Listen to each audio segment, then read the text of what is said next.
Good evening. My name is Les Brown. I'm Mrs. Mamie Brown's baby boy. And Reverend Maureen's pride and joy. We're streaming live to you from the Center for Spiritual Living, Westlake Village, California. So let's give our visionary and iconic leader a round of applause, if you please. Reverend Maureen. Thank you.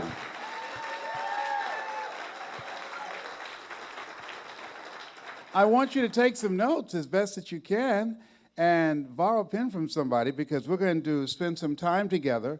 And I want to let you know that I have hot flashes occasionally. I call them power surges because I'm a two-time cancer conqueror. And so thank you. Give a round of applause for that, yes. So the medication they had me on, it causes power surges. At night, when I start sweating, I put the cover on, take the cover off. Put the cover on, take the cover off. I no longer laugh at women who have hot flashes. It is no joke, guys. Please trust me on this. God's got a sense of humor. How many of you have major goals you'd like to achieve? Raise your hands, please. Very good. Shake someone's hand on your right and left. Look them in the eyes and say, you have something special. Do that, please. Say, you have something special.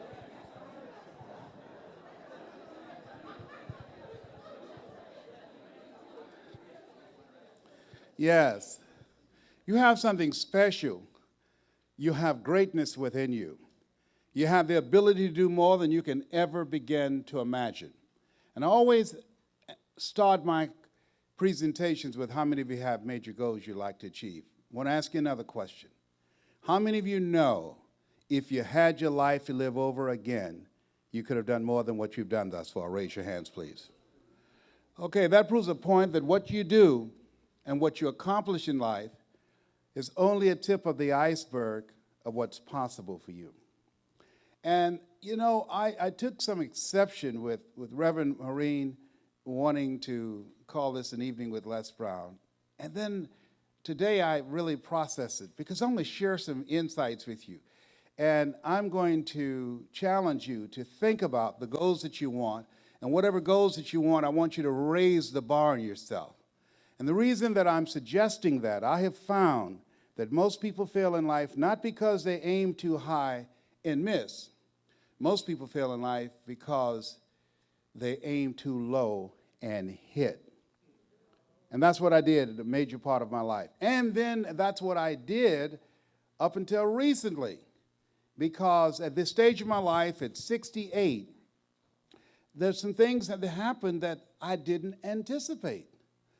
And just surprised me and shocked me because I'm a person that I've been pursuing goals and encouraging and motivating people to pursue their goals. And I've overcome some challenges in life, and I'm going to share some things with you, not to impress you, but to impress upon you that you have the ability to do more. And then something I realized about myself, that I unconsciously stopped pushing myself. Unconsciously, I got comfortable. Unconsciously, I wasn't even aware of it. And so I realized that I was in a state of comfort. Osborne said, unless you attempt to do something beyond that, which you've already mastered, you will never grow. And so what happened for me, I think a lot of things can happen to you that life can kind of wear down your willpower. Anybody understand what I'm talking about? Sometimes just the toll of things that happen to you that you don't even consider. In Los Angeles, a couple of years ago, I was looking to do a talk show. Used to have one 10 years ago. And many places where I went and interviewed, the people say, oh, he's good, and he's quick, and he's fast, and he's got personality, and he's got passion, he's got energy. And then when I left the room, they told the person who brought me there, he's too old.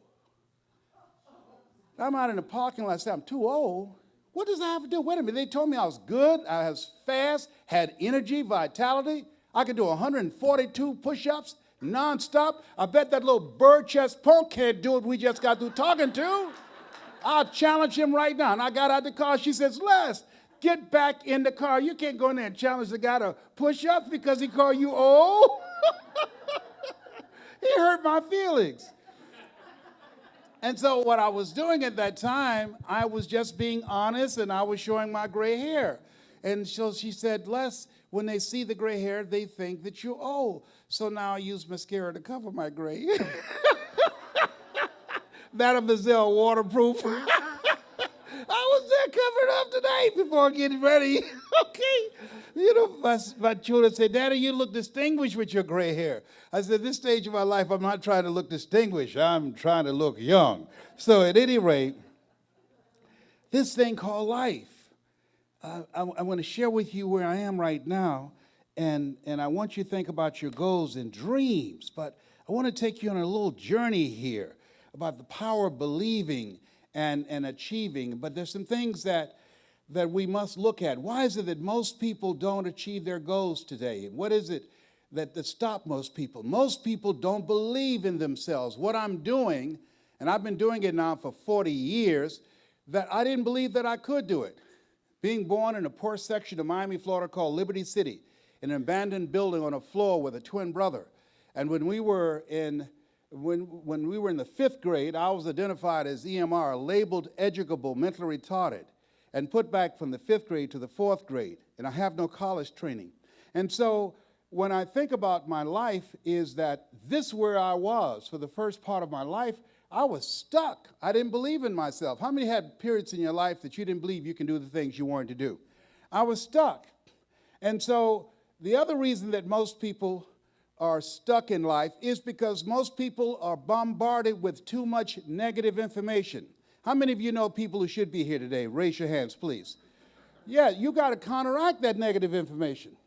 I've called a young man today for the third time, and he didn't answer the telephone. And I said, listen. I said, David, my name is Les Brown. We have a mutual friend. And I said, your name is David. David is a giant slayer. You're fighting cancer. I've done that twice, David. I'm going to call you and tell you, answer this phone. But I need to be in your ear. I want you to know I'm not going to stop until you call me back. And hung up. Now, David needs another conversation in his head. But he's received the conversation right now that based upon the facts that he's on the way out. See, I don't think the doctor should tell people they're terminally ill. What they should say is that my knowledge and ability to help you has terminated. See, many of us have too much respect for facts. Am I making sense with you on that? Because that's what the doctor saw. What if he's the lowest one in his class?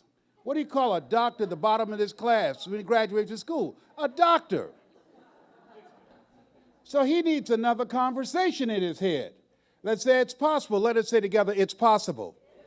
I want you to think about some golden dream that you haven't made happen in your life right now. Let us say together, it's possible. Let us say together, it's necessary. That I fight back. How many of you know if you got goals and dreams that it's not going to be easy? Raise your hands, please. That you're going to get some resistance. If you are casual about your dream, you will end up a casualty. Trust me on that.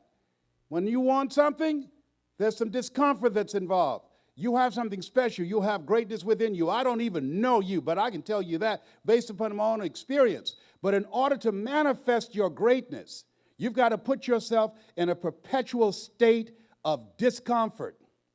You've got to deliberately challenge yourself, stretch yourself, because, and I want you to repeat after me, please, my power is outside my comfort zone. Yeah, see, that's where your power is outside of your comfort zone. You've got to get uncomfortable and challenge yourself. How many of you know that's hard? Raise your hands, please. It's hard. And so you got to go against the naysayers. It's always easy for people to tell you what you can't do. My mother taught me something. She said, Leslie, don't let anybody convince you that you can't do something, especially if they haven't done it. How many ever had somebody tell you couldn't do something? Raise your hands, please. And let me share something with you. You're coming here, being a part of this ministry, being involved in this workshop tonight. It is very important that you continuously expose yourself to positive messages over and over and over again. My mother worked on Miami Beach as a domestic worker. She cooked for families, and we ate the food left over from the families that she cooked for. These were very kind and generous people. They would say, Mamie, whatever food is left over, you can pack it up and take it home to those children that you have adopted. And my mother could cook, too. My mother could bake a sweet potato pie so good you couldn't eat it with your shoes on. You had to take your shoes off so you could wiggle your toes. And walking around those big, beautiful homes, I used to say, Mama, she said, what is it, boy? When I become a man, I'm going to buy you a big, beautiful home just like this. And the reason, as I look back on my life, the reason that I had that vision and my other brothers and sisters did not is because I had the responsibility of cleaning the office of Mr. Swiderski. And Mr. Swiderski listened to motivational messages all the time. He listened to Dr. Norman Vincent Peale, who wrote The Power of Positive Thinking. He listened to Zig Ziglar and Earl Nightingale. We become what we think about. All of us are self-made, but only the successful will admit it. And when we were going across the Venetian Causeway, back over into Liberty City into Overtown in Miami, my brothers and sisters, they would look out of the window and say, oh, that's my Edsel. No, that's my Studebaker. No, that's my Chevrolet. And I would look at the hotels and the big, beautiful homes, and I would say, that's my home. What was happening? I was exposed to messages that began to expand my vision of what was possible for me. And it began to change my mindset. And I didn't even know at that time how it was impacting me, while my brothers and sisters, they were listening to the things that were out in the world. My favorite book says, be ye not conformed to this world, be ye transformed by the renewing of your mind. Here's something else. We're in a new world, and in order to navigate territory that you've never been in, you need a guide. You need someone who's been there who can help you work through that process to get to the next level. Einstein said, the thinking that has brought me this far has created some problems that this thinking can't solve. I called a friend today, and I said, listen, I need you to help me out. And he says, what? His name is Breon. He's a fitness coach. I said, Breon, man, the medication they put me on, I said, I gained 250 pounds, 55 pounds overnight. And as a result of it, I became type 2 diabetic. So in 2011, not only was I facing cancer that ate 40% of my T1 vertebrae and metastasized in 8 different areas of my body, but then the medication they put me on, I gained all this extra weight. When I'm on stage, I usually have my coats buttoned. But what happened was I put them on tonight, and I got in the closet. I said, I don't know what kind of insurance coverage they have, but if I get up there and try to hold this in all night and start breathing easily and my button pop up and hit you in the eye, you're going to want to sue Reverend Maureen. You understand what I'm saying? So I said, well, just let me keep it open and just try to act like I'm cool. You know what I'm saying? But the truth of the matter is, it's too small. Oh, my God. When you pass a certain age, stuff starts happening. Stuff start expanding, stuff start dropping, and you know, Betty Davis said, old age is not for wimps. Oh my God, it's a trip. I tell you, at this stage of my life, I can't believe all the stuff that's happening, and I never thought this happened. I want you to think about your goals and dreams. Let us read this together, please. If your desires are not consistent with your beliefs, you will always manifest your beliefs. This is why one of the things that we have to do is work on our mindset to believe that it's possible, and you have to sell yourself on it every day, because we live in a world where we already have some programming in our head. We already have some stuff in our head. Cancer is the most feared word in 7 different languages. So the reason why this young guy is not answering the telephone, he's afraid that he's going to die. So he's being governed by fear. So my goal is, once I get I'm going to get him on the phone, is that I got to override the conversation that's already in his head. How many of you had to talk somebody out of being self-destructive on themselves? Raise your hands, please. Okay, we all have been there, and we've all had moments when someone had to talk to us to reset our thinking. See, he's taken a hit, and particularly if he's gone through some treatments, and so that happened to me. That I was going through treatment and blew up, and they said, not only, sir, now you battling cancer, but now type 2 diabetic, and then gave me some extra medication. And so it's hard. Let me tell you, when you get to a point in your life, I just want to show you some things. When you get to a point in life, I start thinking about all the stuff that I've taken, to stay alive. I just said, what in the world? What?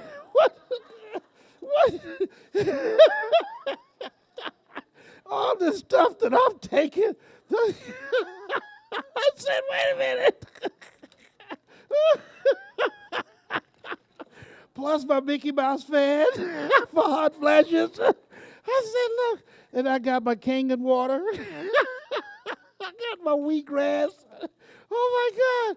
Let me tell you, I got stuff for high blood pressure. I got 5 stents. It's amazing I'm standing up on this stage. Oh, my God. Let me tell you something. I looked at this stuff tonight. I just said, how many know you got to be strong to do this? And look here. Trust me on this. I said, wait a minute.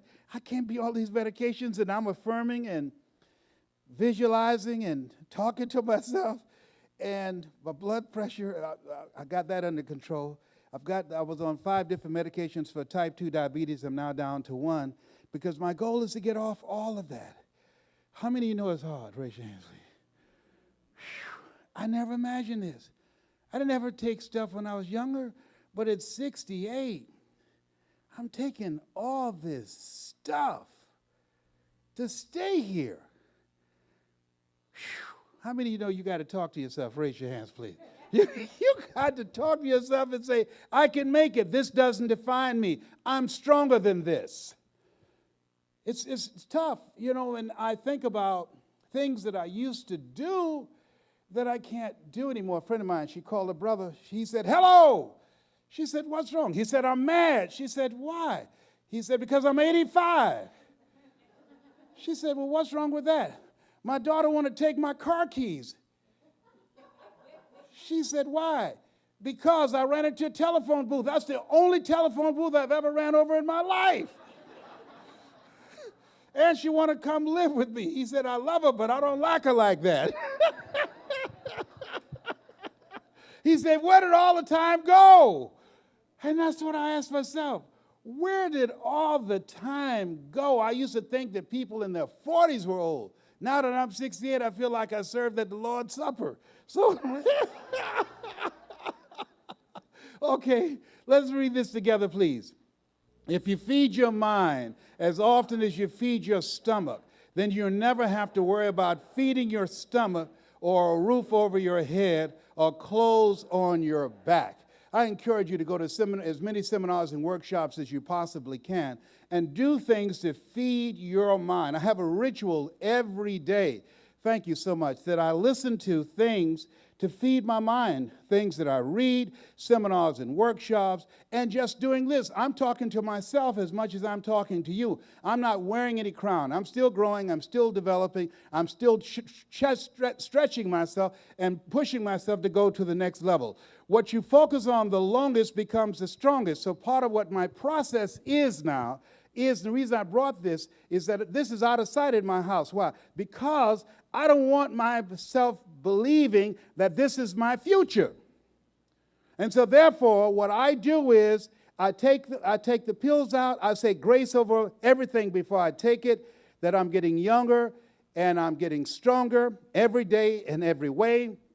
My body is strengthening my immune system and producing powerful white blood cells that kill quickly and permanently every renegade cancer cell in my body. And every day my body is regulating itself, that I no longer need medication. I no longer need the things that I've been taking to keep me healthy. And so now the doctor's amazed that they have now taken me off 4 different medications, and ultimately, before the year's out, because of my game plan and my strategy, let us say together, you got to fight back. Because of my mindset and my exercise programs and the things that I'm doing, I got a strategy. I'm not just going to stop. I have a strategy of things that I must do on a regular basis so that I will reduce my need for this, and I'm measuring stuff to see where I am in relationship to what my goal is. Am I making sense with you on that? All right, even my hot flashes are not as frequent as they once were. So here's the thing, is that as you look at your goals and look at the things that you want to do, let us say together, approve yourself. Give yourself some credit. How many ever beat yourself up? Raise your hands, please. Yes, and so what happens is you got to have some goals for yourself. How many of you have made some mistakes before? Raise your hands, please. Right. How many of you, if you had your life to live over again, you do some different things? Am I right? Yes. How many of you have had some periods in your life you were temporarily insane? Raise your hand. That's what I'm talking about. And so what you have to do is you have to approve yourself. And that part of that whole process is forgiving yourself. And so I was beating myself up for a long time. I thought about all the dumb mistakes that I made. And so commit yourself, and I'm going to, for those of you that are serious, somebody asked me, said, do you ever do any coaching? And I said, yes, I do group coaching. And so we have something here called Unwrap Your Infinite Greatness. Only around 12 of them, because usually they sell out. And I believe that we all have greatness. I'm going to show you the journey of something that I developed for myself and then for my children that will help you to begin to bring out those other dimensions of who you are. It's a very encouraging process. And what the part of my style of communication is three-dimensional speaking and training. And what it does, it impacts your mind, your heart, and your spirit. Let us say together, I must honor myself and stay the course. See, there's some things that can happen to you that will cause you to become discouraged. And so after all of these rejections, I decided, hey, the fact they say that I'm old, I'm not going to allow that to stop me. Somebody somewhere is going to give me a show. If Honey Boo Boo's got a show, they got shows about pawn wars, repo wars. Am I making this up? Storage bin wars. I'm not making it. I saw one promotion there, there men with long beards. Come on, a guy catching hogs and alligators. There's somebody's going to say yes to me. Let us say together, somebody's going to say yes to me. Yes, somebody's going to say that. I'm not going to go home and feel sorry for myself and give up. They're going to get tired of seeing me. They're going to give me something. Trust me on that. Somebody's going to give me a show. And let us say together, expect miracles and watch them unfold. So I expect to get a show. I expect to be back on. I expect that you're going to be seeing me. And in order to get the goals that you want, you've got to be persistent. You've got to be willing to persevere. You've got to be willing to face rejection again and again and again. Write this down. Make no your vitamin. Yeah, make no your vitamins. A lot of people, when they hear no, they stop dead in their tracks. They say no, and they give up, say they won't do it. You got to make no your vitamin. You got to keep coming back again and again and again and expect somebody's going to say yes. A friend of mine went to New York to get a job. And so she came back and said, how did things go? She said, I didn't get the job. I said, oh, I'm sorry to hear that. She said, oh, I didn't expect to get it. I said, then why did you go? Why didn't you stay home? If you didn't expect to get it, you should have stayed home. You shouldn't waste their time or your time. So you got to have a mindset that things are going to happen for you. Let us say together, visualize what you want. I was thinking about a friend, haven't talked to him for about 6 months, and he called me today. I said, man, you were just on my mind yesterday. How many of you have had that experience? See, when you get to a certain level of development, you can no longer allow yourself just to think like everybody else. Be ye not conformed to this world. Be ye transformed by the renewing of your mind. Because things they will manifest faster. And so what I do, I deliberately hold the vision tenaciously, seeing myself on television. That's how I had my first show. I visualized myself being on television. I had a show 10 years ago. It was the highest rated, fastest canceled talk show in the history of television. Well, at least I had one. It's called the Les Brown Show. And they said it was too decent for television. They fired me. It's a trip, all right? I wouldn't compromise. My brother, I have a twin brother. And he said, Les, for $5 million, you should have compromised. I said, no, I didn't compromise, so they canceled it. It says too decent for television. An extraordinary life is available to you. And I'm going to tell you this, it is. We're living in a time, ladies and gentlemen, that we know anything's possible. Every time a negative thought comes into my mind about the goals that I have of training 10,000 voices of hope, of teaching and training people techniques and strategies and how to begin to take lives to the next level. Every time a negative thought comes in my mind, I say, Barack, regardless of your political persuasion. That's something that happened in our lifetime that we didn't even think about and never thought it would happen, and it happened twice. Come on. So nothing is out of reach. Am I making sense to you on this? Trust me on this. No. It's time to raise the bar. Let us say together, raise the bar. Now, I'm going to tell, how many of you would like me to tell you something that can change your life right now? Raise your hands, please. Very good. I'll tell you something. You see that picture there? That's my mother.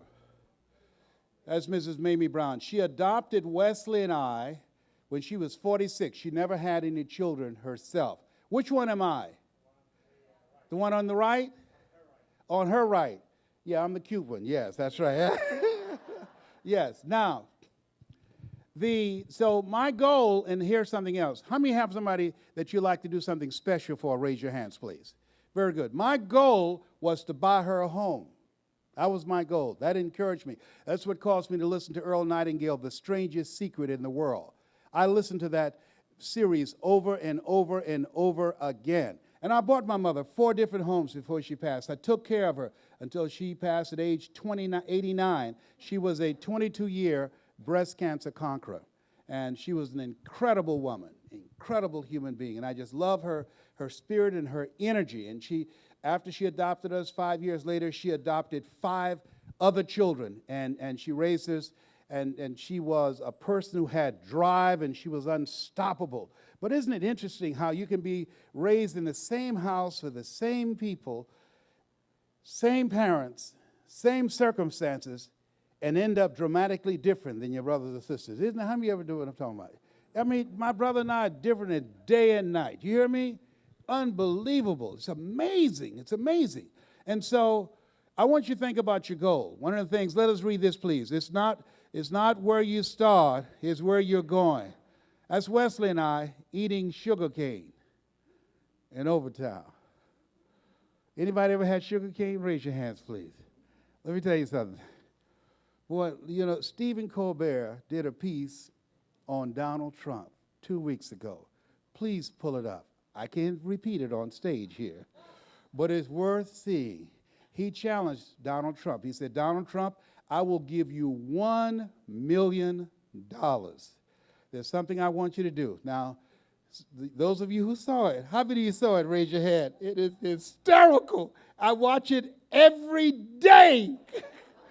Just put in Stephen Colbert, $1 million for Donald Trump.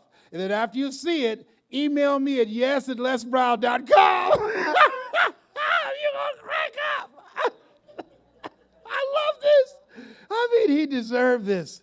It was Brian Williams said that Donald Trump has gone from being absurd to going off the bridge. He's going over the line. But Donald Trump, his father gave him $200 million to pursue his dream. How many of you know if I give you $200 million, you got a good shot of living your dream, all right? Am I right? Now, listen to this. Even with that, my mother gave us 2 pieces of sugar cane, and we had an advantage. The room always gets quiet when I do this. I speak for corporations around the world, and they always get quiet when I do this. Like when they're saying, like, what you talking about, Willis? Well, Donald Trump was born with a silver spoon in his mouth. If you had a choice between eating a silver spoon and eating 2 pieces of sugar cane, which one would you eat? That's what I'm talking about. Yes. I got to take whatever I can get. Sugar cane. All right, but let me show you this, the journey. I became a disc jockey. And this friend of mine, he told me something. I want you to think about one positive voice. How many of you ever had a positive voice in your life? Raise your hands. This positive voice. This guy who told me at that time, I was Les Brown, LB Triple P, Les Brown, your platter playing papa. There were none before me, and there will be none after me. Therefore, that makes me the one and only. Young and single, love to mingle, certified, bona fide, duly qualified to bring you satisfaction, a whole lot of action. Look out, baby, I'm your love man. I was hungry, all right? Come on, give me a round of applause, all right? So this guy, he came into my life named Mike Williams. He became my coach. Einstein said, the thinking that has brought me this far has created some problems that this thinking can't solve. Where you are right now, your best thinking has produced what you have. And you can go further. Let us say together, I need an intervention. He was an intervention in my life, and things happened. Here's what happened. I went from being an entertainer and encouraging people to get up in the morning on the air to promoting concerts. He expanded my vision. He said, you're more than a paycheck. And the first group I brought to town, 1973, that's me in the back, that's Michael Jackson standing in the front at 10. I didn't know who they were. They didn't know who I was. When I had you to shake someone's hand on your right and left and say, you have something special, you have no idea whose hand you just shook. You have no idea. And so none of us standing there at that time knew that that young boy standing in the front was going to become one of the greatest entertainers the world has ever known. The person whose hand you just touched, you have no idea what's going to happen with them. Eye has not seen, ear has not heard, nor has entered the heart of mankind what God has in store for you and for them. So because of him, I became a community activist. He helped me to develop my voice. Ladies and gentlemen, you have a voice. One of the things that I'm doing is my goal at this stage of my life is to train 100,000 voices of hope. I stopped pursuing this dream because I said, I'm too old now, and because of what happened to me physically and beating cancer for the second time and type 2 diabetes. And I thought I was finished. And so I stopped using my voice and started just training other speakers. I want 100,000 voices of hope outside of politics and outside of religion, both of which I believe polarize and divide people. People who give a message of hope, because when there's hope in the future, that gives you power in the present, and encourage people to expand their skill set. There's no shortage of opportunity. There's a shortage of opportunity for people who have not expanded their skill set, and to encourage people to create collaborative, achievement-driven relationships. Because of Mike Williams, I became a community activist. Because of Mike Williams, I ran, now think about it, I was a disc jockey, community activist, a concert promoter. Here's another Les Brown. I became a state legislator. I passed 14 bills my first term. I was elected from the 29th House District in Columbus, Ohio. Sherrod Brown, who just ran for re-election in the Senate in Ohio, he and I went into the legislature together. I was going to go for the Senate, then I was going to go for Congress, and I was going to run for a statewide office. But this guy is a different guy than the guy who promoted concerts and the guy that was the disc jockey. He's a different personality. Then my mother became sick. How many of you ever had something to interrupt your life? Raise your hands, please. And I put my dreams on hold. I'm adopted. I told my mother at 10, Mama, what is it, Leslie? When I become a man, when I turn 18, you'll never have to pay another bill. When I become a man, I'm going to sit you down. You'll never have to work again. I don't believe that women should work. A man's job is to take care of the woman. If a woman wants to work, whatever money she earns, she should use it to pamper herself. But a man takes care of the woman that he loves. And so I took care of my mother. I'm old school. Yeah, when I was a kid, women didn't work. Men did, all right? Woman is not supposed to pay bills. That's what a man does. And so I took care of Mama, and I gave up my political ambition, went back to Miami, and then to keep my spirits up, I would go to seminars and workshops just like this. And I'll never forget, I saw Zig Ziglar, Dr. Norman Vincent Peale, Robert Schuller, Wayne Dyer, and Jim Rohn. I was there among 5,000 people. For 14 years, Mike Williams said, Les Brown, you're more than a disc jockey, even when I ran for the Ohio legislature. And I was seated up in the balcony looking at these guys, and my heart would beat fast. But I didn't realize at that time I was watching my destiny. I had all of their books and all of their audio programs because I like to help people. How many of you like to help people? Raise your hands, please. I'm going to tell you how you can do that. Now, notice something that I'm doing, and write this down. This is going to change your life. And I hope that you have the courage to do it and don't wait 14 years that I did. Write this down. Write down, I'm going to write a book about my story. You got a book in you. I'm just telling you my story. That's all that I'm doing right now. And there's somebody somewhere. How many of you have already gotten value out of what I've said? Raise your hands, please. There's somebody somewhere that's your assignment. Somebody somewhere that's waiting to hear your story.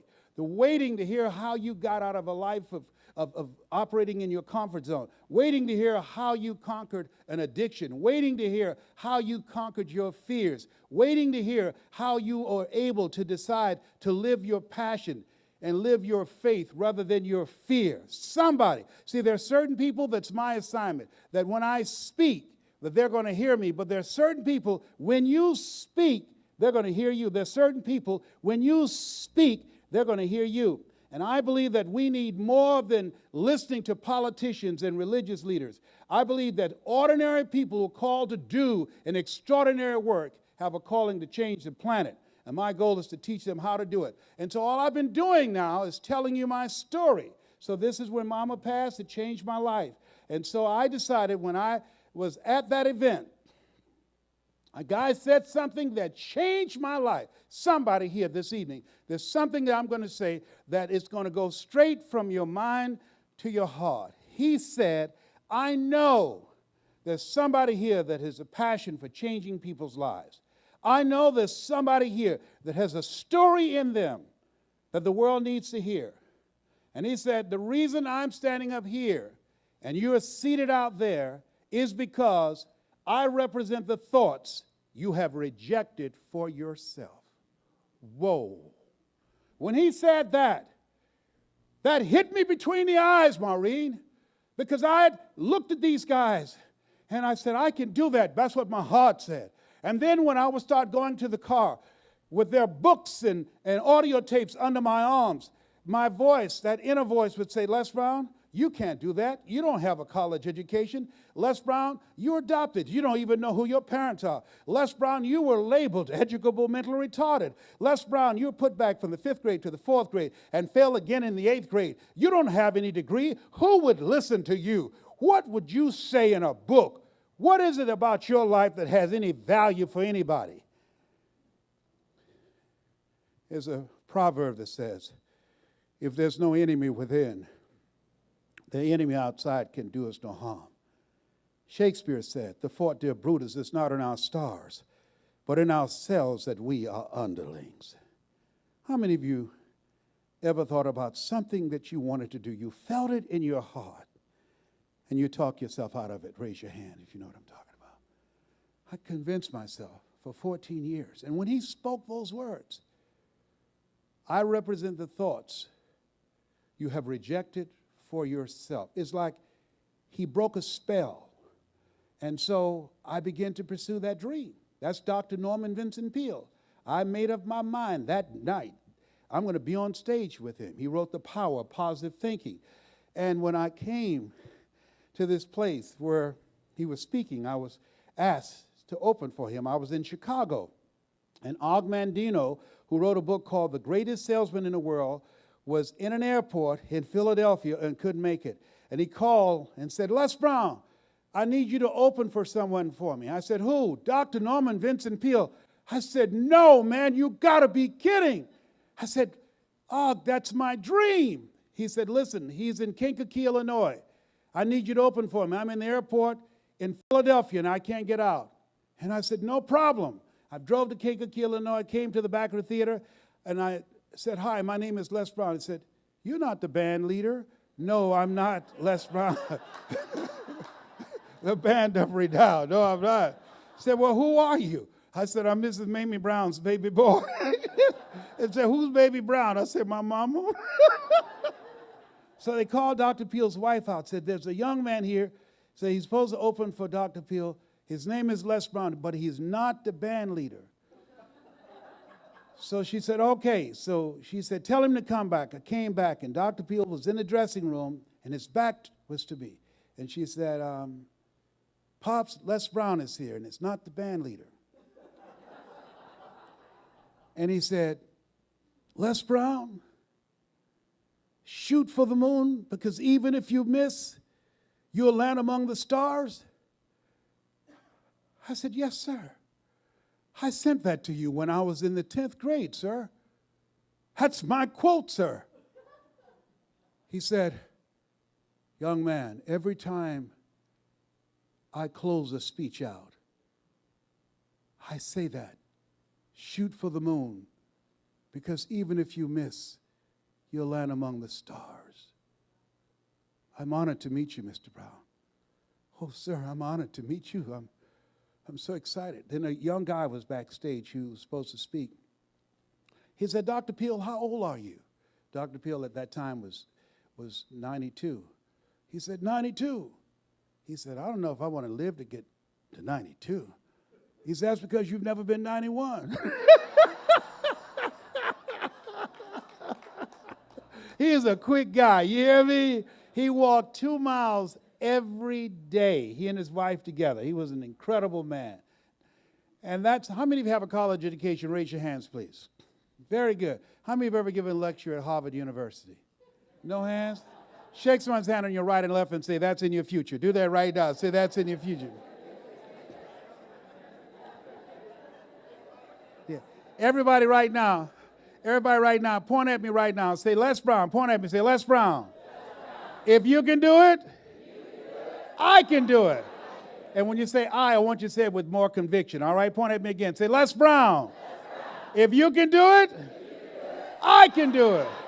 Absolutely. Yes, you can. Thou shalt decree a thing, and it shall be established unto you. I see you giving lectures around the world. I see you writing books to change people's lives. I see you living your greatness. There's something special in you. There's greatness within you. And I see you taking your life to the next level. And because you were born, the world will never be the same again. Give yourselves a round of applause. Come on. Give yourselves a round of applause.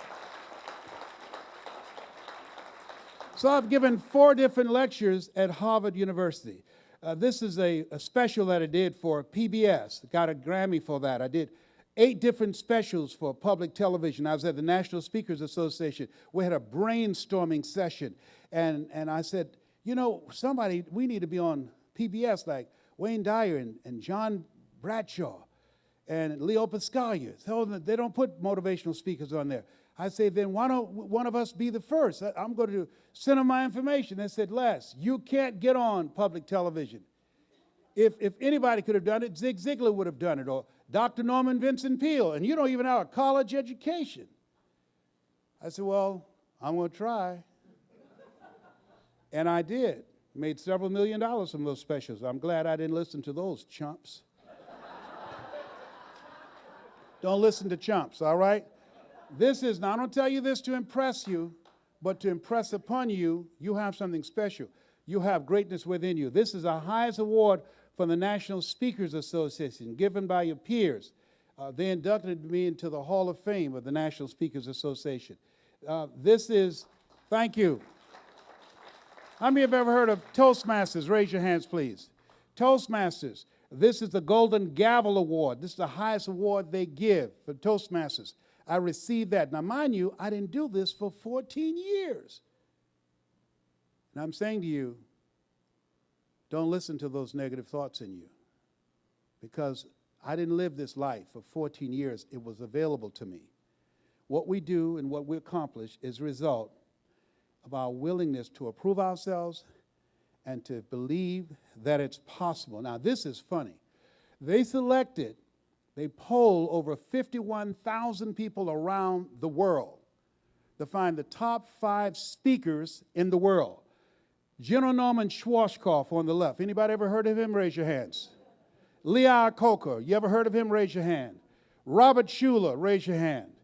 Down the bottom, Paul Harvey, raise your hand. The world's greatest.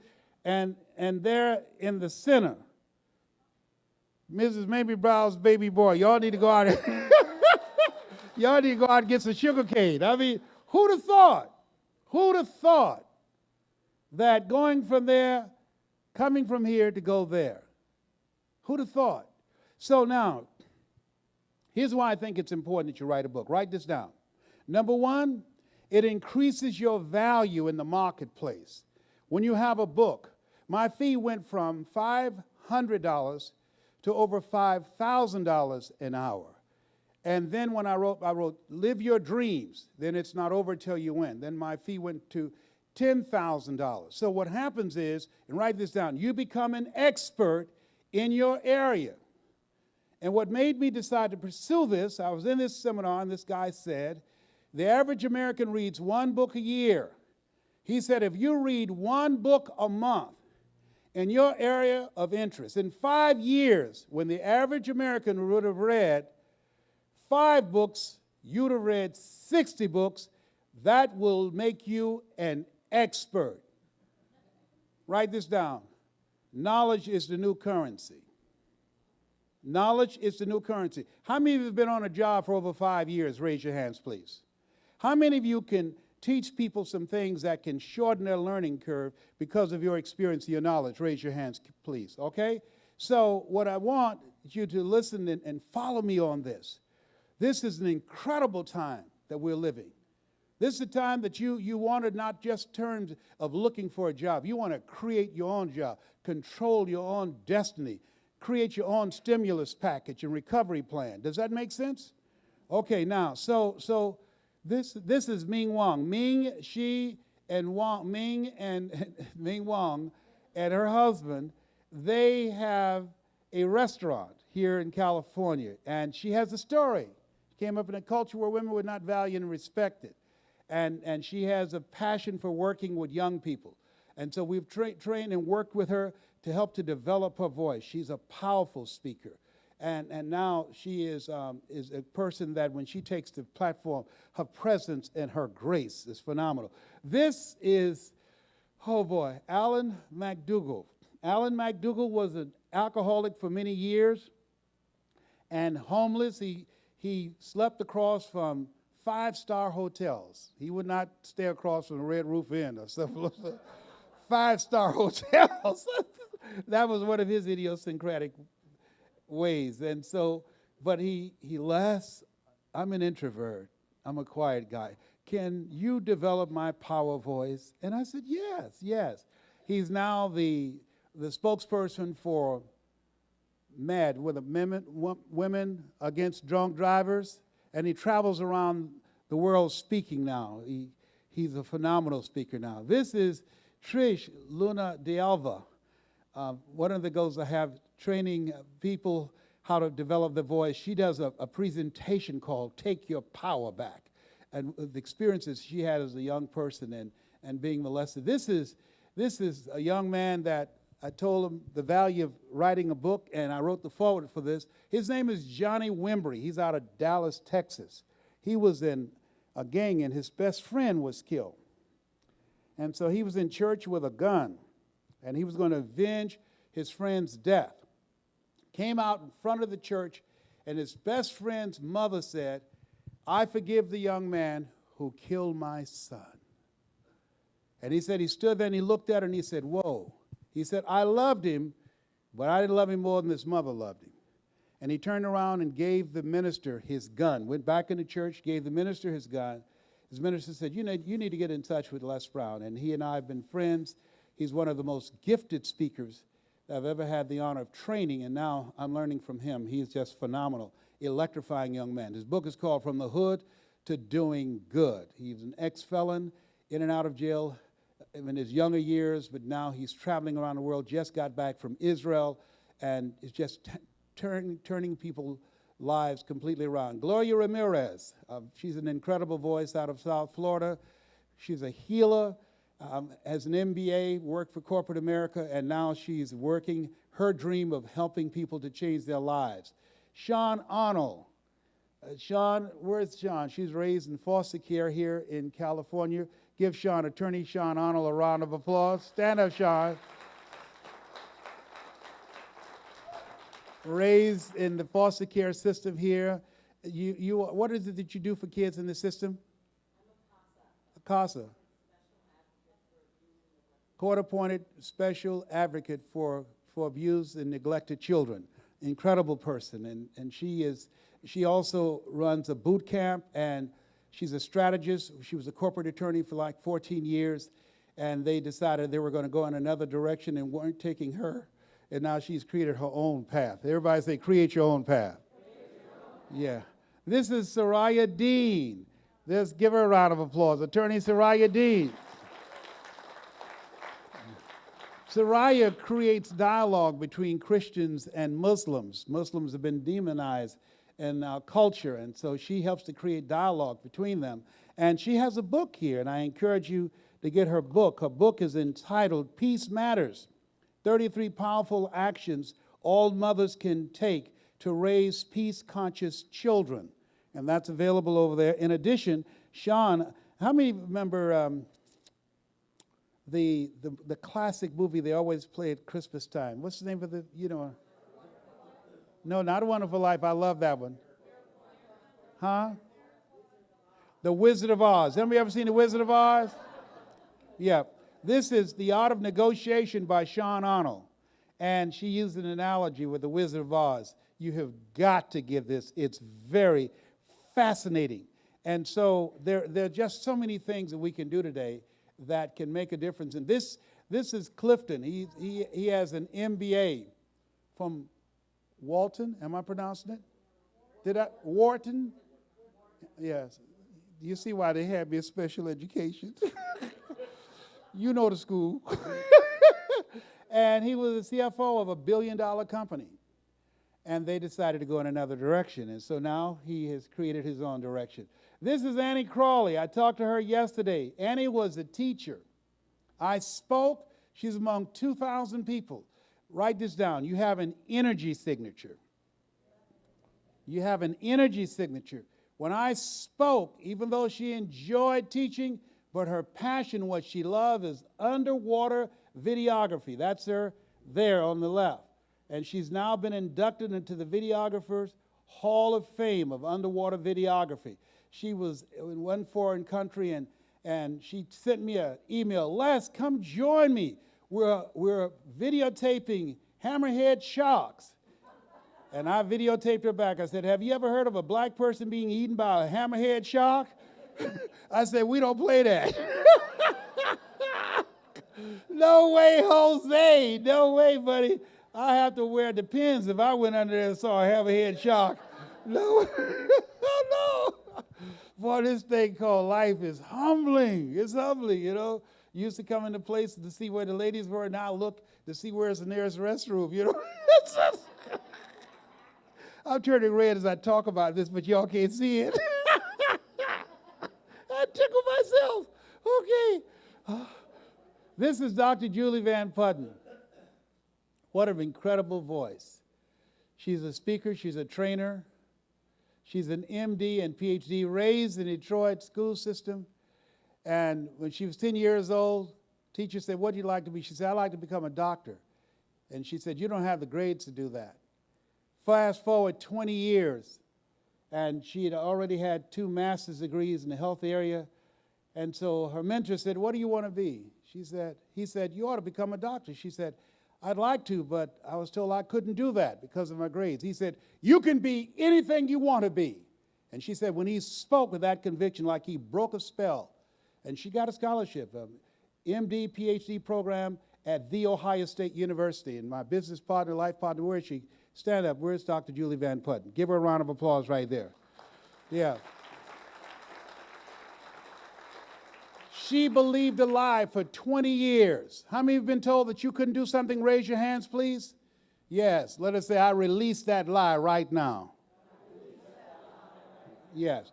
So I say to you, and these things I shared with you, not to impress you, but to impress upon you, that when you share your story, it's going to touch people's lives. Not only will it increase your credibility, increase your brand, will it increase your reach.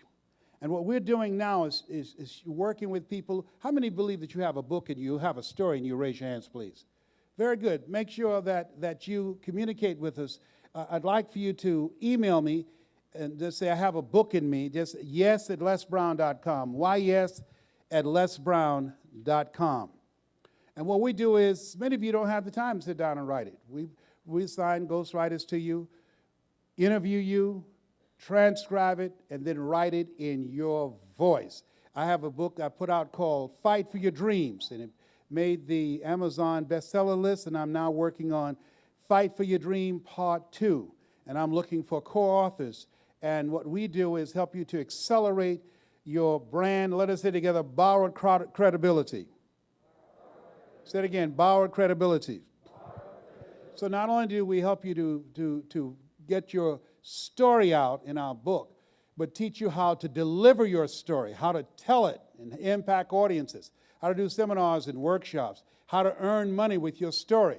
All I did is start at the top of my story and how to pivot from your story and create value for an audience, create an experience with the audience, because if information could change people, everybody would be skinny, rich, and happy. Am I right? There's no shortage of information. People can go online, go to the library, and get information. Am I correct on that? Good. Now, other thing is, how many have children? Raise your hands, please. How many of you realize you can't live your children's life? Raise your hands, please. Repeat after me, please. Let go or be dragged.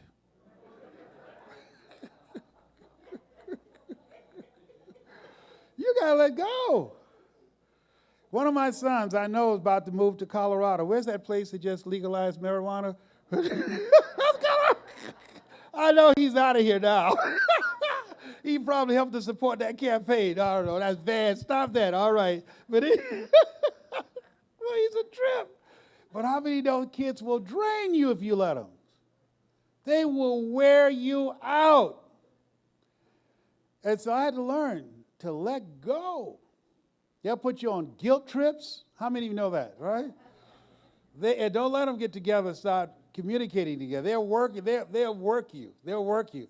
I know when I get together with my kids, I can only be there for so long before they stop having a good time with each other, and then they get the daggers out for me.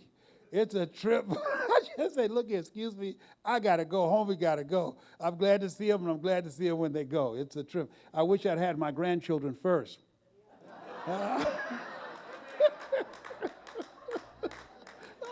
Oh, behave. Whatever. Yes, any questions that you like? How many believe that there's more in you? Raise your hands, please. How many of you believe that you have more to express? Raise your hands, please. Very good. Any questions, please, you like to ask me? Don't everybody raise your hands at the same time. Yes.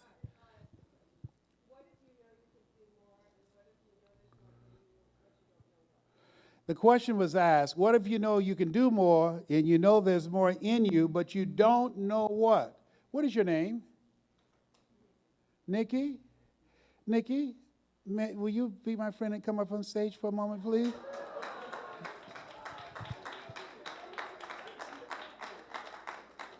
Nikki says she knows she can do more. She knows that there's more in her. Nikki, this is your time. Everybody say, Nikki, this is your time. This is your time. The other Nikki, say that, say the other Nikki, she wants to get out. Come on up, Nikki, come on up. Yeah, she's going to be free. Nikki, now, you want to do more. You know there's more in you, but you don't know what that is. Okay, now, you don't know. Let's accept that you don't know what it is. But using your imagination, if you did know, what would that look like? Yeah, that's a hard one. Okay, it's a hard, but you can do it. Bring the microphone up to you. What would that look like? What is that something else Well, that's it would calling be you? working with people. Working with people? Okay, what would you be doing? Go ahead. Helping people and... Helping people, working with people, and what else? See, I'm retired, so I'm like beyond my career kind of thing. No, you're not retired, you're refired. No, I'm retired. Yes, go ahead, go ahead. So that's why I don't really know what direction. No, but it's okay, but exactly. it's not necessary that you know. You know, you got to walk by faith and not by sight. But we've already started. You said you like Right. working with people, you like Right. helping people, right? Right. In what areas would you like to help people when you start doing that? What area, what does that look like? What would you help them to do? Well, I once had a dream that I'd like to help women, just enrich them and encourage them to do whatever they want to do. So you want to empower women. Empower women. So that they can make some decisions about their life Well, that right. will allow them to do the things they want to do. When did you become interested in that? Oh. What is it about that appeals to you? Well, because I like women, and I think that oftentimes people grew up in my era and whatever, I had great parents, so it's not my parents, but I don't think we had those options. And I think I was in human resources, so I dealt with a lot of people. So I just like to encourage people to, well, empower is a perfect word. I like to empower people to do what they could do or what they want to do. And I sometimes think women don't always have that. More today they do, absolutely. Mm-hmm. But I think there'd be a place somewhere where I might be able to fill that gap a little Okay, bit. good. So now what we know is that you like to help women, you like to empower them, and you want to fill that gap. You want to be a voice to help women to get a vision of themselves beyond their circumstances and their mental conditioning. Am I correct? Correct. Okay. And you have experiences. You were involved in human resources, and you've seen people who were victims of their environment and their circumstances. Am I correct? True. And you've had some experiences that can help them to be freed up. Right, because I've come through some things myself. So You've come through, what's some of the things you've come through?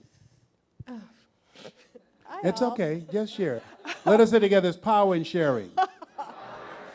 So what's your story around that? Well, what had I come through? Actually, I've had a pretty good life, so I can't complain. I was a teacher. That was my first occupation.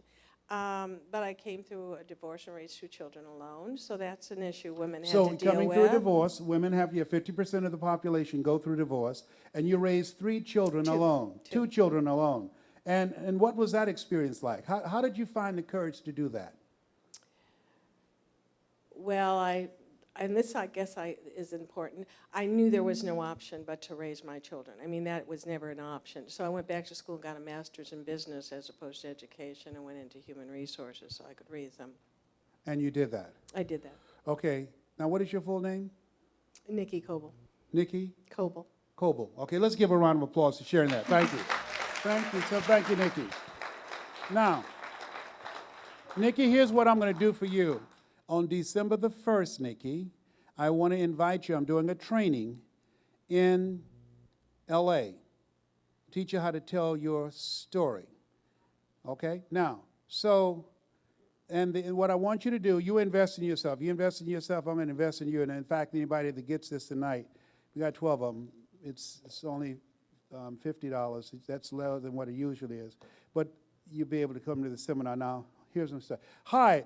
Ladies and gentlemen, I want to tell you about a friend of mine named Nikki. How many of you have goals you want to achieve? Raise your hands, please. Very good. I want you to think about your goal and dream right now. Let us say together, it's hard. Nikki was married and for many years, and she had 2 children. And then one day, something happened. You know, my favorite book says, think it not strange that you face the fiery furnaces of this world. Somebody said, in life, you either in a problem or just left one or headed toward one. And Nikki, one day, was faced with a situation. She went through a divorce. When she said, I do, she expected to do that forever. But then something happened. How many of you know that things happen in life? Raise your hands, please. And Nikki went through a divorce, and she found herself a single mom to raise 2 children. It was frightening. It was challenging. It was painful. How many of you have had some painful experiences in life? Raise your hands, please. Very good. I want you to write this down. Are you ready? Yes. Never give up. Nikki had a dream and a vision of what she wanted to do with her life and how she's going to raise her children. And she knew that giving up was not an option. Write this down. Invest in yourself. And so she went back to school to increase her value in the marketplace. She went back to school and she got a degree and she became a human resource director. Write this down. Commit yourself. She made a commitment that she was going to take her life to another level. And in so doing, she had to do something else that was different. She had to develop some new relationships. Write this down. Kindred spirits. Ladies and gentlemen, if you want to take your life to another level, it's very important that you change your relationships. Thinking about a good friend of mine, Dennis Kimbrough, said, if you're the smartest one in your group, you've got to get a new group. How many of you had to get a new group? Raise your hands, please. And so Nikki had to get a new group. Write this down, imagination. So she had to have a vision of herself, doing more, doing better as a single mother, taking care of her children. Write this down. Expand your vision. She decided that she was not going to allow the divorce to define her. She decided that she was going to carve out new territory for herself. She decided that she had an expanded vision of what was possible for her life. And Nikki's life was never the same again. After doing that for many years, she retired, and now she's refired about empowering women never to give up on their dreams, invest in themselves, commit themselves, develop kindred spirits, use their imagination, and expand their vision. That's my story, and I approve this message.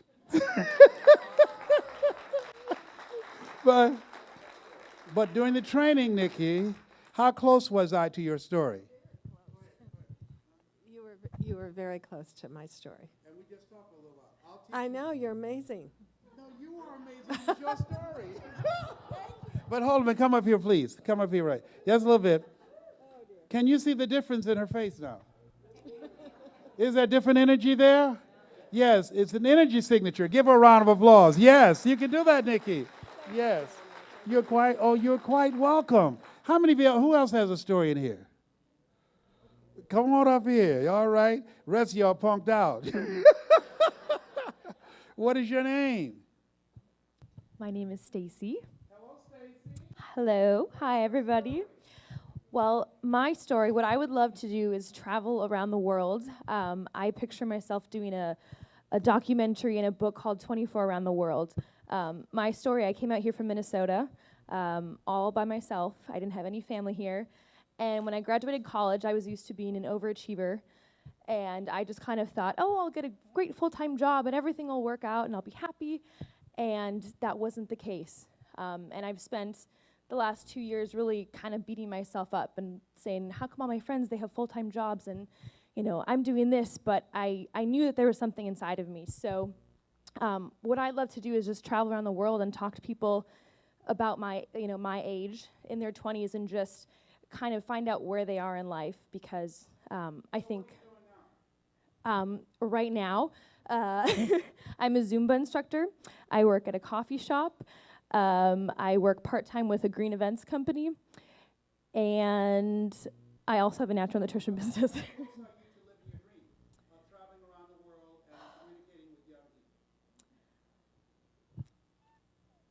Not as close as I would like to be. Absolutely, that's what I need. I need advice. Here's what to do. Here's the title. Creating Your Future. Okay. Number one. Okay. Number two, I'm going to give you the name of someone named Audrey Garcia. And what she does is she put together cruises. Okay. So you do a cruise called Creating Your Future. And then I'll introduce you to another friend that will teach you how to market and advertise that on the internet. So you will begin to language in there young people who would like to create their future, that we're getting together like-minded people who want to get together, brainstorm, and explore, and begin to explore some possibilities, how they can reinvent themselves and create a future they can be proud of. Would that be something you'd be interested in? Yes, that sounds amazing. Okay. Thank you. Right now, say it's done. Everybody say it's done. You can do this. You got this. Give her a round of applause, all right? You. Now, so here's what we do. She's going to meet Audrey Garcia. And Audrey Garcia, who puts together cruises, I used to do cruises. And what happened was I wanted to travel, my cousin and I, Boo, and we didn't have any money. Then I found out if you put 15 people on a cruise, they give you a free ticket. I said, is that right? So we got over 175 people to go on a cruise to Nassau, Bahamas, and to Bimini and the Caribbean islands. And so then every 15th person, we got a free ticket. And we sold that. And so I did exactly what you are talking about. I did seminars and workshops on cruises. I just convinced people to go. I found out, and here's how I got my topics. I would go to the grocery store, and whatever topic that I saw in the front of the magazine pages, that's what I would use on my flyer, because I knew they conducted focus groups to determine the topics they put on the cover of magazines. And I know it would catch people's eyes. And then we would then go to the library, get some books, and find out how to put together a workshop on it, and did workshops. And been doing it. Now I get $25,000 an hour to do what you see me doing now. But Maureen doesn't pay me that. I'm here on a blue light special. Because I love her. All right. Yes. There's no shortage of opportunity, just a shortage of imagination. Am I making sense on you? So make sure we talk, all right? And I'll hook you up with that person tomorrow. Yes, because I'm about to do another one myself. So here's something I tell you. Let us sit together. Be patient with yourself. I had to do that. I mean, getting this weight off, it's been character building. How many of you have had some character building experiences? Raise your hands. It's because standing up, I have a 4-pack. When I sit down, I have a 1-pack. You'd have to laugh that hard.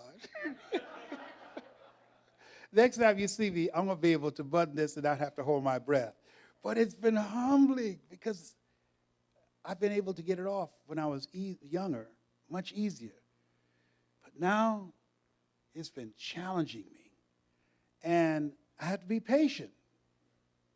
I have to be patient with myself to work through this. Let us say together, raise the bar. I realize that at this stage of my life, I got to raise the bar myself. In order to slow down this aging process, George Burns said, we can't help getting older, but we don't have to get old. So my goal is to take yoga and Tai Chi, and with my walking and weights, my goal is to slow down the aging process. And through being actively engaged mentally, I'm raising the bar myself of what I can do. I realize I can do more because I know more. And if I forget about my years will forget about me. We have 2 ages, our chronological age and our mental age. Am I making sense? But I tell you, when I used to get so upset with myself when I would start having the hot flashes, when I would say to myself back in the dressing room, I'm not going to have a hot flash tonight. I'm not going to have the hot flash tonight. And then I came out here in the hot flash and said, well, I'm here. And it would bother me. It doesn't bother me anymore because I have a power surge, and if you talk about me, I don't care. I'm here. A lot of people gone. I'm still here, and I'm grateful. All right? And it doesn't define me. My weight, my age, they can say that I'm old, but I believe that I have value. Let us say together, I have value. I have something to give. And so I'm going to give it. I'm going to give it. I'm going to find investors for the ideas, the things that I want to do. And when I leave here to find out if I'm really gone, just put a microphone in the casket. If I don't say anything, say he's gone. Because I'm going to live my life to the fullest. Dr. Howard Thurman, a mentor to Dr. Martin Luther King Jr. and Albert Schweitzer, he wrote, "Deep is the hunger, the voice of the genuine." He said, there's something in each and every one of you that waits and listens to the voice of the genuine in yourself. It will be perhaps the only guide you will ever have. And if you cannot hear it all of your life, your days will be spent on the ends of strings that somebody else pulls. And I submit to you that you showed up this evening not knowing what I was going to share with you. But there's something in you that says, no one will ever pull my strings again. There's something in you that says, I'm going to pull my own strings. There's something in you that says, I have more in me to express. There's something in you that says, I haven't brought out my best stuff yet. There's something in you that says, this is my time. This is my hour. I'm living in a time where I know anything's possible. And that's something in you cause you to show up today. Give yourselves a round of applause. Come on, you can do better than that.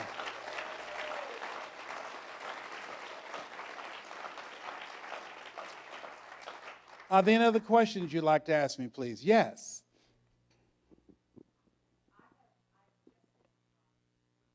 You have not been laid off. You've been released. I've been released. I spent the last month being so annoyed over being laid off. And yesterday, I was reading the paper and I saw that you were going to be here. And I had heard you on PBS, loved what I heard. And I wrote a book 2 years ago called The Beatitudes of Life, and tried with 50 different publishers to get them to publish it. And they didn't. So I gave up. And what I want to ask you is, how do you keep going when you have all that rejection? Well, the way you keep going is by keep going. See, you showed up. There are a lot of people who saw the ad, and they didn't show up. Let me tell you why you showed up here this evening. There's something in us at the base of our brain that's called the reticular activating system. It's a group like cells, a group of cells at the base of the brain. And what it does is it piques our awareness. Only three things can get through: things we value, things that threaten us, and things that surprise us. There's something in you, of all the people that saw the ad, those of you that are here, there's something in you that says, I need to be there. That's that higher consciousness. That's that higher self. There's no accident that you are here. You are one of those people. That's my assignment. And there's somebody waiting to hear your version, to hear your voice on those Beatitudes. And that person in you, that higher part of you, says, show up here. And what I'm going to do, one, I'm going to write the foreword for it. That's what I'm supposed to do. And two, I'm going to help you promote it through my Facebook, which I have over 50,000 people on my Facebook. And those who are supposed to read your words, those that will be inspired by your words, will pass the word that she's here. She's been released to bring her work to the planet. Give a round of applause. Thank you. Yeah.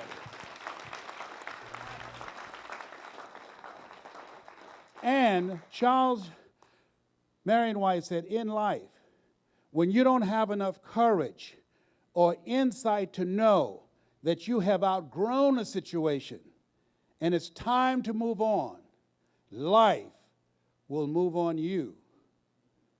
You outgrew that job, and you didn't have the courage to move on. And so life moved on you and said, we need to get her out of here and let her go live her higher calling. Give her a round of applause.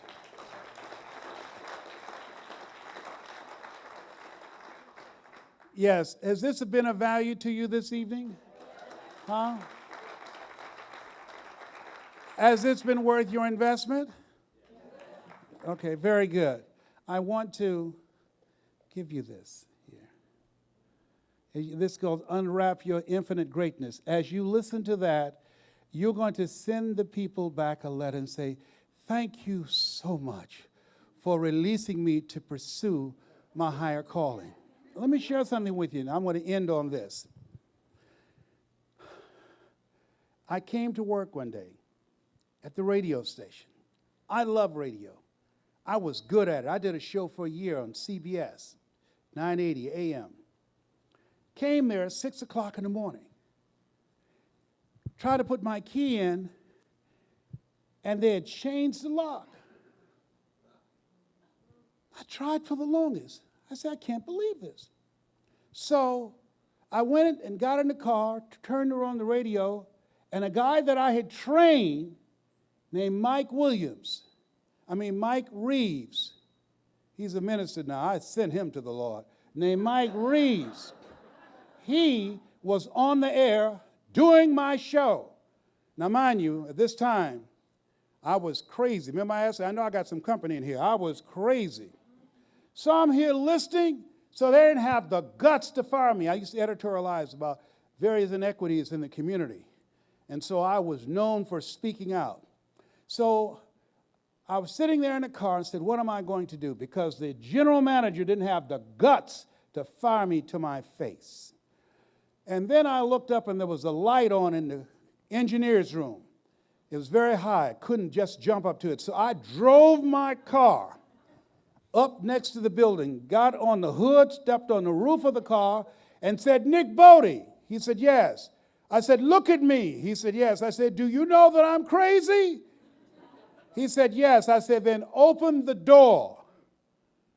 And he said, "Okay." And he went and opened the door and said, "I don't have anything to do with this," and ran back to the engineering room. And I started walking down the hall. I looked, and Mike Williams saw me through the control room window, and he left the studio. I came in, I opened up the microphone, I said, "Ladies and gentlemen, this is Les Brown. This is my last day on the air. They have fired me, but they didn't have the guts to do it to my face. Bert Childs, if you want me out of here, come get me out yourself." And so there will be no music today. Then I started moving furniture and putting it up to the control room door. I said, there will be no music today. I'm going to talk today about whatever comes to my mind. They called the Upper Arlington police, and they came to the window. They said, "Mr. Brown, come out of the studio or you're under arrest." I said, "I want to come out, but I can't. Look at all that furniture there."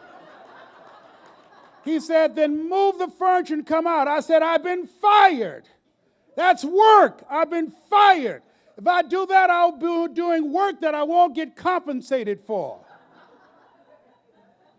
So then, because I had locked it on the inside. Now, mind you, I told you I used to be crazy. You know, Helen Keller says, when one door closes, another door opens. But most of us spend so much time looking at and talking about and being angry about the closed door, we don't see the open door.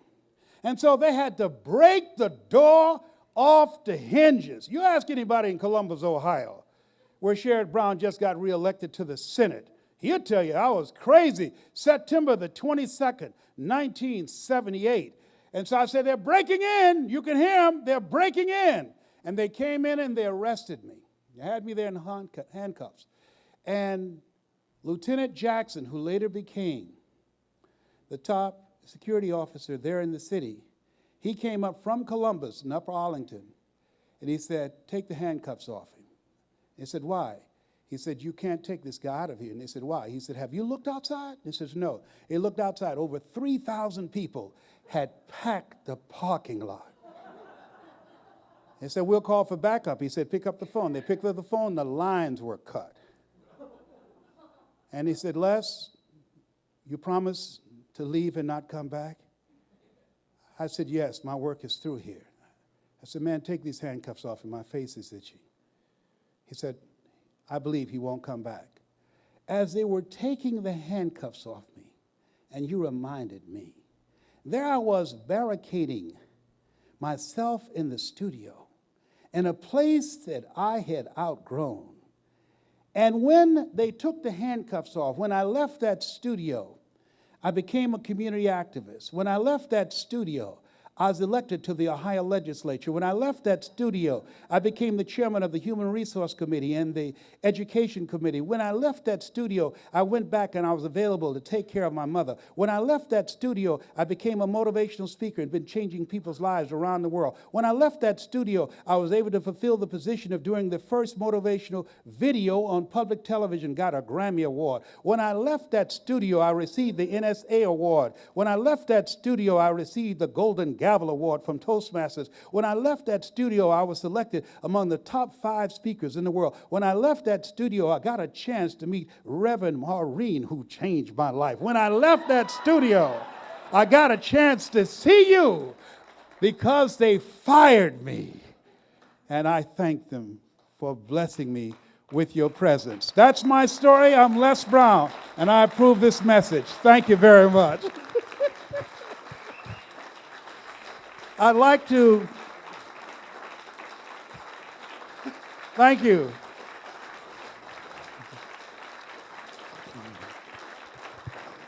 Would like to thank all of the people that's watching us on the internet. The Center for Spiritual Living, Westlake Village, wishes all of you the blessings of the universe. Want to thank all of you for coming out. For those of you that are interested in our coaching program, email me at yes@lesbrown.com. Put on there Westlake Spiritual Center and Center for Spiritual Living. And also we have Unwrap Your Infinite Greatness. We have about 11 of those over there.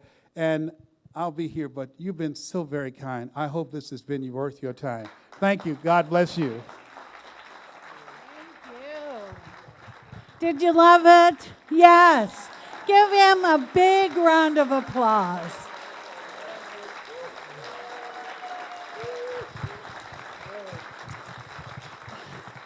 Now you should know that in January we'll be live streaming. Les Brown is going to focus his attention on healing, and he will be here for 7 consecutive weeks. And you can get it as a package. It will be live streamed. I'm so excited about that. I'm so excited about what he's doing to put CSL Westlake on the map, and that this is somebody whose gift to us is greater than anything we can ever thank him for. He's not even listening to me. But Yes, I'm excited about this series. I'm doing it for a woman that I admire and love very much. I admire her so much. And that I know from the first time, 15 years ago, when I was diagnosed with prostate cancer, I did a healing series. And I was healed at the end of that series after having 238 radiation seed implants. Last year, my PSA, which stands for prostate-specific antigen, went up to 1,500. And Dr. Julie Van Putten, she saved my life. And so I had these excruciating pains in my back, and I was getting acupuncture and chiropractic treatment, and I did not know the cancer had eaten 40% of my T1 vertebrae. And so she insisted that I would go to Florida Hospital, where she's the chief wellness officer. And because of her healing, her love, her commitment, and helping me to be disciplined and sticking to the program, I'm standing here. And so I believe in this ministry. And I told Dr. Maureen that this place is going to be filled to capacity because she's doing a good work. And I'm going to do this 7-week series. Anybody that you know that's going through a health challenge, I want you to come. And even if you're not, come. There's a series of things that I'm working on myself and that I will share with you. And there's something about when you teach it, you own it. Do you understand? I see this as a project for me to work through this experience. And at first, the first time I was frightened. This time, I handled it. I have not had any fear. And I'm excited about the opportunity and the challenge to let people know that you're more powerful than cancer. You're more powerful than a diagnosis or a prognosis. And that we are more powerful than we give ourselves credit for being, and that we think we are. And through this experience, I can tell you, tonight I was very conservative and subdued. I didn't want to scare y'all. I want y'all to come back and see me next time. Don't tell people I'm crazy because they won't come, I used to be crazy. I'm a little better now. But when I do this training, you will never be the same again. Ever since over there where I live in Playa Vista, the cancer rate has dropped 20% because I'm so determined to kill it off. And so it leaves the neighborhood when I walk. Let me tell you something. Homie ain't playing. Let me tell you something. But isn't this thing called life fascinating? And we're living in a time we know anything's possible. So I love your energy. I feel better and stronger since I came here. This is a healing environment that you have here, and I'm so thankful to be a part of it, and I want to serve you. And we're going to come back in, and 7 is my lucky number. My email is lesbrown77. I'm one of 7 children. I was born February the 17th. Did I tell you 7 is my lucky number? Joshua marched around the walls of Jericho 7 times. The world was made in 7 days. Naaman dipped himself in the river Jordan 7 times. Did I tell you 7 was my lucky number? My Social Security number is 267. My phone number is 702. Did I tell you 7 is my lucky number? So it's going to be called 7 Days to Healing. Oh, I'm going to come up in here and I'm going to have a 6-pack by then. Oh, look out, LL Cool J. Look out, look out, look out. I'm going to flash you the seventh night. I'm going to let you see it all. Oh, I'm going to flash you. I'm not going to moon you, but I'm going to flash you. All right, so I'm sorry. I told Marie that my medication went off. But anyhow, she'll lay hands on me. She prayed for me before I come up. She'll pray for me in a minute. But I want you to come and spread the word. 7 weeks of healing. Yes. Yes, and you all are invited to come and share that. If you're here for the first time tonight, we have CDs out on the table in the lobby. Wait a minute. Wait. We got to take a love offering for the church. Did you get value? They paid to be here. Love offering. Oh, Huh? my goodness, they paid to be here, and you're going to How many of you would like to still give something just to this ministry? We have not because we ask not. Did I work for you? Brought my medication in and everything. I can hook you up tonight, all right? Yeah, but just give whatever you feel, all right? Yeah, just pass, yes. by the door. Huh? We'll leave the offering plate out by the door. Yes, they can use some money. She she has so much pride. I'll beg for you, Maureen. I'll beg for you, baby. I'll beg for you. You know what I mean? Please, please, please. I'll sing for you. Love me tender, love me sweet. Oh, that's a whole other ticket, baby. You can't handle the voice. All right? Yes. Yes. Yeah, she has $5. Help, put $5 in there. Hold a minute, huh? Oh, on the way out? No, we're not going to be that casual. Give her the $5. If we can use that, baby, I can get the grass cut. All right, put something up in there. Don't y'all be stingy. There's somebody, if you just give according to what you have received, all right? Just hold your hand up. Yes, thank you so much. And I flew back here from Orlando to be here. Yes, so I believe in her, and I believe that you give, you will be blessed. And she's a giver. She's committed. She serves. And so I admire her for the work that she's doing. And I'm having another hot flash, and thank you very much. Are you signing books? Yes, I'm signing the CDs over there. And don't forget to get Soraya's book, and don't forget to get the CD by The Art of Negotiations. How many know negotiations is important? Raise your hands, please. Sean, over there, Sean Arnold, all right? Thank you very much. Go ahead and pray for them, and we'll be released. All right. Can I pray us out? How is that? Okay?